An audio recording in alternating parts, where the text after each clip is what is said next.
مرحبا، أنا سماح. اجيت اليوم لزيارة الجناح الخاص لمؤسسة سالم الشعيبي للمجوهرات بمركز أبو ظبي للمعارض آتنيك، واللي مشاركين فيه بأكثر من 25 ألف قطعة فاخرة من الذهب والألماس. وطبعا بيمتد الجناح على مساحة واسعة بتبلغ 800 متر مربع.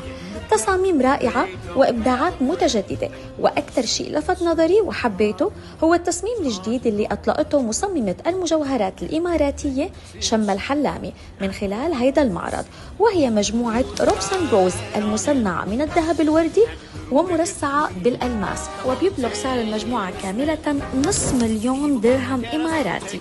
لا تفوتوا الفرصة لتشوفوا أجمل التصاميم، وزوروا جناح سالم الشعيبي اليوم.